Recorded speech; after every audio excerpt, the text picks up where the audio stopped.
S ನಟ ದರ್ಶನ್ಗೇನು ರಾಜಾತಿಥ್ಯ ಸಿಕ್ತು ಪರಪ್ಪನ ಅಗ್ರಹಾರದಲ್ಲಿ. ಆ ರಹಸ್ಯ ಬಯಲಿಗೆ ಬಂದದ್ದು ಒಂದು ಫೋಟೋ ಮೂಲಕ. ಈಗ ಈ ಪ್ರಕರಣಕ್ಕೆ ಸಂಬಂಧಪಟ್ಟಂತೆ ಅಧಿಕಾರಿಗಳನ್ನ ಅಮಾನತು ಮಾಡಲಾಗಿದೆ. ಆ ಅಮಾನತ್ ಆದ್ಮೇಲೆ ಅವರ ಪರಿಸ್ಥಿತಿ ಏನು? ಜೈಲಲ್ಲಿ ಅಧಿಕಾರಿಗಳ ಪರದಾಟ. ತನಿಖಾ ತಂಡಕ್ಕೆ ಉತ್ತರ ಕೊಡೋದಕ್ಕೆ ಯಾರೂ ಇಲ್ಲ. ಅಗ್ರಹಾರ ಜೈಲಲ್ಲಿ ಇರೋದು ಒಬ್ಬರೇ ಅಧೀಕ್ಷಕರು. ಮುಖ್ಯ ಅಧೀಕ್ಷಕ ಸೇರಿ 9 ಅಧಿಕಾರಿಗಳನ್ನ ಅಮಾನತು ಮಾಡಲಾಗಿದೆ. ಮುಖ್ಯ ಅಧೀಕ್ಷಕರ ಸ್ಥಾನಕ್ಕೆ ಸುರೇಶ್ ಅವರನ್ನ ಮಾತ್ರ ನೇಮಕ ಮಾಡಲಾಗಿದೆ. ಅಧೀಕ್ಷಕರು ಕೆಳ ಹಂತದ ಅಧಿಕಾರಿಗಳನ್ನ ಇನ್ನೂವರೆಗೂ ನೇಮಕ ಮಾಡಿಲ್ಲ. ಹೀಗಾಗಿ ತನಿಖಾ ತಂಡಕ್ಕೆ ಉತ್ತರ ಬೇಕಲ್ಲ, ಏನಾಯ್ತು ಅಂತ. ಆ ಉತ್ತರ ಕೊಡಲಾಗದಂತಹ ಪರಿಸ್ಥಿತಿ. ಈಗ ಯಾರು ಇಲ್ಲೇ ಇಲ್ಲ ಉತ್ತರ ಕೊಡೋದಕ್ಕೆ.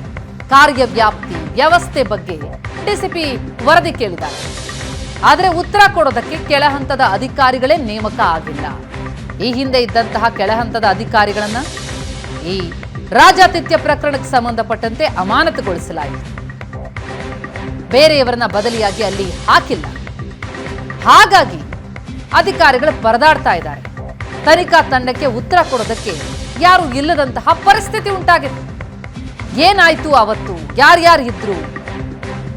ಹಾಗಿದ್ರೆ ಪ್ರತಿನಿತ್ಯವೂ ಕೂಡ ಈ ರೀತಿಯ ರಾಜಾತಿಥ್ಯ ಎಲ್ಲ ಕೈದಿಗಳಿಗೆ ಸಿಗ್ತಾ ಇದೆಯಾ? ಹಣ ಇದ್ದವರಿಗೆ ಸಿಗುತ್ತಾ? ಹೀಗೆ ಹಲವು ಆಂಗಲ್ಗಳಲ್ಲಿ ತನಿಖೆ ನಡೆಯುತ್ತೆ. ಯಾಕಂದ್ರೆ ಜೈಲಿನ ವ್ಯವಸ್ಥೆ ಬಗ್ಗೆನೇ ಬಹಳ ದೊಡ್ಡ ಪ್ರಶ್ನೆ ಎದ್ದೇಳ್ತು. ಸರ್ಕಾರಕ್ಕೆ ಮುಜುಗರ ತಂತು ಈ ಪ್ರಕರಣ. ಇನ್ನಷ್ಟು ಡೀಟೇಲ್ಸ್ ಕೊಡ್ತಾರೆ ಹರೀಶ್. ಲೈವ್ ನಲ್ಲಿದ್ದಾರೆ ನಮ್ಮ ಪ್ರತಿನಿಧಿ ಹರೀಶ್. ಈ ಪ್ರಕರಣಕ್ಕೆ ಸಂಬಂಧಪಟ್ಟಂಗೆ ಈಗಾಗಲೇ 9 ಜನ ಅಧಿಕಾರಿಗಳ ಸಸ್ಪೆಂಡ್ ಆಯಿತು. ಇದರ ವಿರುದ್ಧವಾಗಿ ಜೈಲು ಸಿಬ್ಬಂದಿಗಳಿಂದ ಪ್ರತಿಭಟನೆ ಕೂಡ ಆಯಿತು. ಆದ್ರೆ ಈಗ ಇರುವಂತಹ ಪ್ರಶ್ನೆ, ಈ ತನಿಖೆ ಆಗ್ತಾ ಇದೆ, 3 FIR ಆಗಿದೆ ಈ ವಿಚಾರಕ್ಕೆ ಸಂಬಂಧಪಟ್ಟಂಗೆ ಜೈಲಲ್ಲಿ. ಆದ್ರೆ ಉತ್ತರ ಕೊಡೋದಕ್ಕೆ ಯಾರು ಇಲ್ಲ. ಹೊಣೆ ಯಾರು ಹಾಗಾದ್ರೆ ಇದಕ್ಕೆ?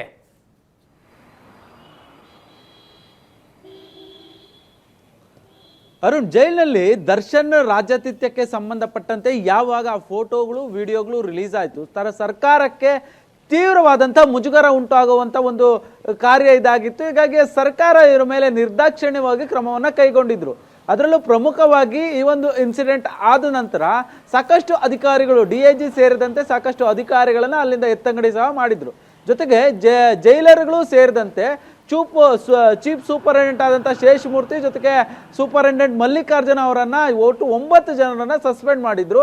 ಆದರೆ ಇಲ್ಲಿ ತನಕ ಚೀಫ್ ಸೂಪರಿಂಟೆಂಡೆಂಟ್ ಆಗಿ ಸುರೇಶ್ ಅವರನ್ನು ನೇಮಕ ಮಾಡಿದ್ದು ಬಿಟ್ಟರೆ ಇನ್ನು ಯಾವ ಅಧಿಕಾರಿಗಳನ್ನು, ಕೆಳ ಹಂತದ ಅಧಿಕಾರಿಗಳನ್ನು ನೇಮಕ ಮಾಡಿಲ್ಲ. ಹೀಗಾಗಿ ತನಿಖಾಧಿಕಾರಿಗಳು ಒಂದು ಕಡೆ ತನಿಖೆಯನ್ನು ಮಾಡ್ತಾ ಇದ್ದಾರೆ. ಇದಕ್ಕೆ ಎಲ್ಲದಕ್ಕೂ ಉತ್ತರ ಕೊಡೋದಕ್ಕೆ ಹೇಳಿದ್ದಾರೆ. ಈಗಾಗಲೇ ಆಗ್ನೇಯ ವಿಭಾಗದ DCP ಏನಿದ್ದಾರೆ ಸಾರಾ ಫಾತಿಮಾ ಅವರು ಈ ಒಂದು ಅಂದರೆ ಈ ಸಸ್ಪೆಂಡ್ ಆದಂಥ ಅಧಿಕಾರಿಗಳ ಕಾರ್ಯವ್ಯಾಪ್ತಿ ಏನು, ಏನೆಲ್ಲ ವ್ಯವಸ್ಥೆ ಅವರಿಗೆ ಇರುತ್ತೆ ಅಂತೇಳಿ ಈಗಾಗಲೇ ವರದಿ ಕೊಡುವಂತೆ ಒಂದು ನೋಟಿಸನ್ನು ಕೊಟ್ಟಿದ್ದಾರೆ. ಆ ನೋಟಿಸ್ಗೆ ಉತ್ತರ ಕೊಡಬೇಕಾದ್ರೆ ಕೆಳ ಹಂತದ ಅಧಿಕಾರಿಗಳು ಏನು ಚೀಫ್ ಸೂಪರಿಂಟೆಂಡೆಂಟ್ ಆಫೀಸರ್ಗೆ ಒಂದು ರಿಪೋರ್ಟನ್ನು ಕೊಡಬೇಕು. ಅದನ್ನು ಸಾರಾ ಫಾತಿಮಾ ಅವ್ರಿಗೆ ನೀಡಬೇಕಾಗತ್ತೆ. ಈ ರೀತಿಯಾಗಿ ಕೆಲಸ ಆಗುತ್ತೆ. ಈಗ ಆದರೆ ಸುರೇಶ್ ಅವರು ಈಗ ತಾನೇ ಬಂದಿದ್ದಾರೆ, ಅವ್ರಿಗೆ ಯಾವುದೇ ರೀತಿಯಾದಂಥ ಮಾಹಿತಿಗಳು ಸಿಗ್ತಾ ಇಲ್ಲ. ಹೀಗಾಗಿ ತನಿಖಾಧಿಕಾರಿಗಳು ಪರದಾಡುವಂಥ ಸ್ಥಿತಿ. ಅಂದರೆ ಈ ಸುರೇಶ್ ಅವರ ಇಂದ ಸರಿಯಾದ ನೋಟಿಸ್ಗೆ ಸರಿಯಾದ ರೀತಿಯಲ್ಲಿ ಉತ್ತರ ಸಿಗ್ತಾ ಇಲ್ಲ. ಯಾಕಂದರೆ ಕೆಳ ಹಂತದ ಅಧಿಕಾರಿಗಳು ಇನ್ನೂ ನೇಮಕ ಆಗಿಲ್ಲ. ಹೀಗಾಗಿ ತನಿಖಾಧಿಕಾರಿಗಳು ಒಂದು ರೀತಿಯಲ್ಲಿ ಪರದಾಡುವಂಥ ಸ್ಥಿತಿ. ಒಂದು ಕಡೆ ಸಾಕಷ್ಟು ಪ್ರೆಷರ್ ಇದೆ. ಈ ಘಟನೆಗೆ ಸಂಬಂಧಪಟ್ಟಂತೆ ಏನು ಗೃಹ ಮಂತ್ರಿಗಳು ಸತ್ಯ ಈಗಾಗಲೇ ವರದಿಯನ್ನು ಕೇಳಿದ್ದಾರೆ. ನಿರ್ದಾಕ್ಷಿಣ್ಯವಾಗಿ ಕ್ರಮ ಕೈಗೊಳ್ತೇವೆ ಅಂತೇಳಿ ಸಾಕಷ್ಟು ಮಾಹಿತಿಯನ್ನು ಕೊಟ್ಟಿದ್ದಾರೆ. ಆದರೆ ತನಿಖಾಧಿಕಾರಿಗಳು ಇಲ್ಲಿ ಸರಿಯಾದ ರೀತಿಯಾದಂಥ ಮಾಹಿತಿ ಸಿಗದೆ ಪರದಾಡುವಂಥ ಒಂದು ಸ್ಥಿತಿ ನಿರ್ಮಾಣ ಆಗಿರುವಂಥದ್ದು. ಜೊತೆಗೆ ಮತ್ತೊಂದು ಕಡೆ 3 FIRಗಳು ಏನು ದಾಖಲಾಗಿದೆ, ಆ FIRಗೆ ಸಂಬಂಧಪಟ್ಟಂತೆ ಈಗಾಗಲೇ ಸಾಕಷ್ಟು ತನಿಖೆಯನ್ನು ಮಾಡಲಾಗ್ತಾ ಇರುವಂಥದ್ದು. ಪ್ರಮುಖವಾಗಿ ಆ ಒಂದು ಫೋಟೋ ಏನು ವೈರಲ್ ಆಗಿತ್ತು ಅಂದರೆ ದರ್ಶನ್ ಸಿಗರೇಟ್ ಜೊತೆಗೆ ಕಾಫಿ ಕುಡಿತಾ ಇರುವಂಥ ಫೋಟೋದಲ್ಲಿ ಏನಿದ್ರು ನಾಗ ಮತ್ತು ಕುಳ್ಳಾಸಿನ ಏನು ಅವರ ಶಿಷ್ಯಂದ್ರನ ಇದರಲ್ಲಿ ಸಾಕ್ಷಿಯನ್ನಾಗಿ ಪರಿಗಣಿಸಿದ್ದಾರೆ ಅನ್ನುವಂಥ ಮಾಹಿತಿಗಳು ಸದ್ಯಕ್ಕೆ ಲಭ್ಯ ಆಗ್ತಾ ಇರುವಂಥದ್ದು. ಇನ್ನೂ ಸಹ ತನಿಖೆ ಮುಂದುವರೆದಿದೆ. ಈಗಾಗಲೇ ಏನು ರೇಣುಕಾಸ್ವಾಮಿ ಕೊಲೆ ಪ್ರಕರಣದ ಅಷ್ಟು ಆರೋಪಿಗಳನ್ನು ಈಗಾಗಲೇ ಬೇರೆ ಬೇರೆ ಜೈಲಿಗೆ ಶಿಫ್ಟ್ ಮಾಡಲಾಗಿದೆ. ಅದರಲ್ಲಿ ದರ್ಶನ್ ಸಹ ಬಳ್ಳಾರಿ ಜೈಲಿಗೆ ಹೋಗಿದ್ದಾರೆ. ಹೀಗಾಗಿ ಏನು ತನಿಖಾಧಿಕಾರಿಗಳು ಬಳ್ಳಾರಿ ಜೈಲಿಗೆ ತೆರಳಿ ತನಿಖೆ ಮಾಡಬೇಕು ಅನ್ನುವಂಥ ನಿಟ್ಟಿನಲ್ಲಿ ಕೂಡ ಸಿದ್ಧತೆಯನ್ನ ಮಾಡಿಕೊಂಡಿರುವಂಥದ್ದು. ಅರುಣ್, ಥ್ಯಾಂಕ್ ಯು ಹರೀಶ್ ಎಲ್ಲ ಡೀಟೇಲ್ಸ್ಗೆ.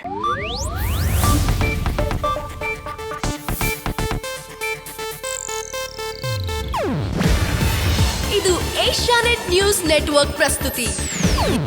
ನೀವು ನೋಡ್ತಿದ್ದೀರಾ ಏಷ್ಯಾನೆಟ್ ಸುವರ್ಣ ನ್ಯೂಸ್.